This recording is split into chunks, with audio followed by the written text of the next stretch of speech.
আজকে আমরা চতুর্থ শ্রেণীর প্রথম অধ্যায়ের পৃষ্ঠা 17 এর অঙ্কের সমাধান করব। তো এখানে একটা জিনিস মনে রাখতে হবে, এই অঙ্কগুলো করার আগে পরবর্তী মানে হচ্ছে পরের এবং পূর্বের মানে হচ্ছে আগের। প্রথমে এখানে 1 নম্বর প্রশ্নটি সমাধান করব। তো 1 নম্বর প্রশ্নটি হচ্ছে 999 এর পরবর্তী সংখ্যাটি কত। 1 নম্বর প্রশ্নের সমাধান করার জন্য আমরা নিচে প্রথমেই প্রশ্নটি লিখেছি। এখানে দেখুন 999 এর পরবর্তী সংখ্যাটি লিখেছি। প্রশ্নে ছিল কত, শুধুমাত্র কতটা বাদ দিয়েছি। 999 থেকে সংখ্যাটি পর্যন্ত যা ছিল তাই লেখা হয়েছে। এখানে প্রথমে যে সংখ্যাটি দেওয়া আছে যে 999, সেই সংখ্যাটি আমরা এখানে লিখে নিব। যদি পরবর্তী বলে তাহলে এই 999 সাথে 1 যোগ করতে হয়। এখন 999 সাথে আমরা 1 যোগ করব। এখানে দেখুন একক হচ্ছে 1 আর এখানে একক হচ্ছে 9।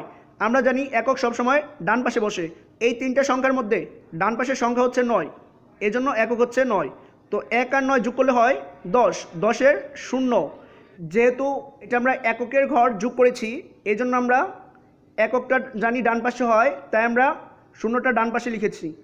এখন 10 হয়েছিল, 10-এর 0 লিখেছি, হাতে আছে 1, একটা যাবে পরের ঘরে, যেহেতু পরের ঘরে নাই কিছু, তো এখন এখানে আছে 1 আর এখানে হচ্ছে দশকের ঘরে 9 আর ওই হাতের একটা যোগ করলে হয় হচ্ছে 10, 10-এর 0, হাতে আছে আবার 1, একটা যাবে পরের ঘরে, পরের ঘরে নাই, তো ওই হাতের 1-এর সাথে পরের এই শতকের ঘরের 9টা যোগ করব। তার 9 আর 1 হয় 10। যেহেতু আর কোনো সংখ্যা নেই তাই 10-এর 10ই লিখে দিব।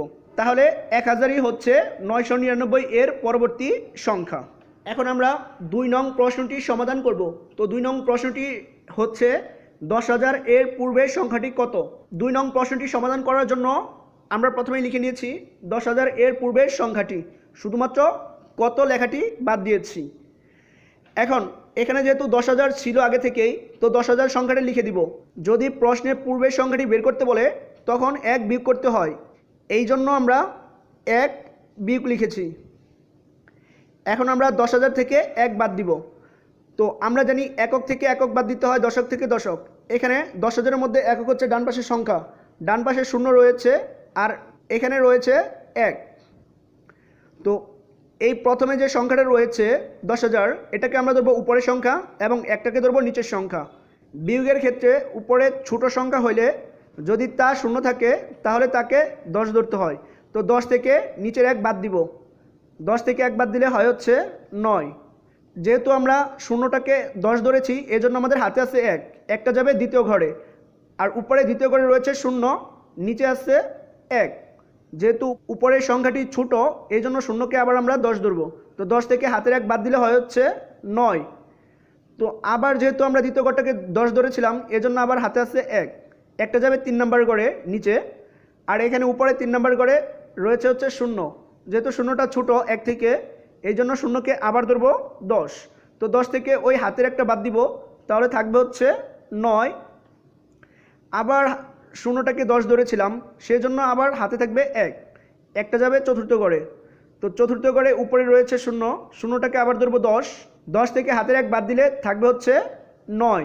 যেহেতু 4 নম্বর ঘরে 0টাকে আমরা 10 ধরেছিলাম, এই জন্য হাতে থাকবে আবার 1, একটা যাবে পঞ্চম ঘরে। তো পঞ্চম ঘরের নিচে আসছে হাতের 1 আর এখানে উপরে পঞ্চম ঘরে আসছে 1। যেহেতু দুইটাই সমান, অর্থাৎ 1 থেকে 1 বাদ দিব। 1 থেকে 1 বাদ দিলে হয় হচ্ছে 0, বাম পাশে 0 লেখার কোনো প্রয়োজন নেই। 10,000 এর পূর্বের সংখ্যাটি হচ্ছে 9,999।